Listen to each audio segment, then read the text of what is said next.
फुलबेरी या बर्स। फुलबेरी या बर्स कौन सी बीमारी है, इसका शिकार कौन से लोग होते हैं और किस वजह से ये मर्स लाहक हो जाता है, जानिए इस वीडियो में।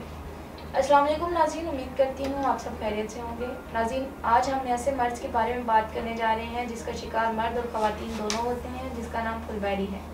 इस बीमारी को बर्स भी कहा जाता है। ये बीमारी असल में है क्या? बर्स एक जल्दी मसला है। बर्स में जिस्म के कुछ हिस्सों पर जल्द सफ़ेद हो जाती है।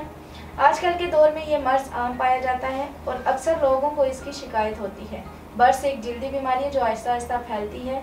ये जिस्म पर ख़ास तौर पर चेहरे, कमर, हाथों और पाँव पर नमूदार होती है और तादेर इलाज करवाने पर ये सफ़ेद दाग बढ़ते चले जाते हैं। ये दाग चिकने होते हैं और इन पर खारिश भी होती है। जिस्म पर जिस जगह बर्स हो वहाँ के बाल भी मुतासिर होते हैं और बाल भी सफ़ेद रंग के हो जाते हैं। आप इन दागों में सुई चुभोकर देखें, अगर खून निकल आए तो ये काबिल इलाज है और अगर इससे पानी निकले तो फिर भी ये काबिल इलाज मर्ज है। लेकिन फिर ये मर्ज थोड़ा पेचीदा होता है।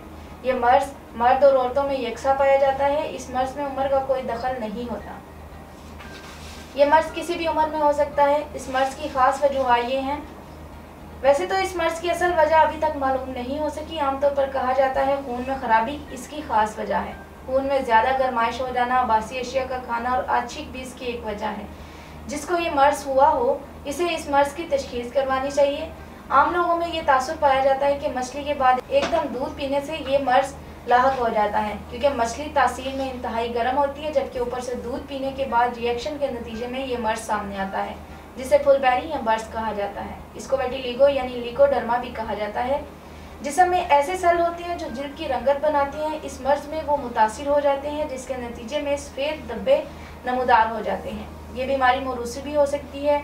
ये बीमारी पैदाइशी भी हो सकती है। इन तमाम वजूहात को गौर फिक्र में लाते हुए तासीर दवाखाना ने इसका बेहतरीन इलाज मुतारिफ करवाया, जो फुलबेरी में मुब्तला लोगों के लिए इंतहाई मुफीद साबित हुआ। इसके नताइज भी 100% सामने आए, क्योंकि ये इंतहाई कीमती और खालिस देसी जड़ी बूटियों से तैयार किया गया है। जिन लोगों की जिल्द इस मर्ज के निशानात से मुतासिर हुई हो वो इस कीमती मुजरब नुस्खे को एक बार ज़रूर इस्तेमाल करें, क्योंकि इस मर्ज का इलाज डॉक्टरों के पास मौजूद नहीं। जदीद तहकीक से लेज़र की मदद से इसका इलाज किया जाता है, लेकिन ये इलाज बहुत महंगा होने की वजह से आम लोगों की कुव्वत इस्तेताअत से बहुत दूर है। तासीर दवाखाना के इस इलाज से स्किन से फुलबेरी के निशानात आहिस्ता आहिस्ता ख़त्म होना शुरू हो जाते हैं। इस इलाज की एक खास बात यह है कि इस मर्ज में जो फासद मादों की वजह से खून में खराबी पाई जाती है, इसका हमेशा के लिए खात्मा करके खून के दुरानिये को भी दुरुस्त करके अपनी जगह पर लाता है।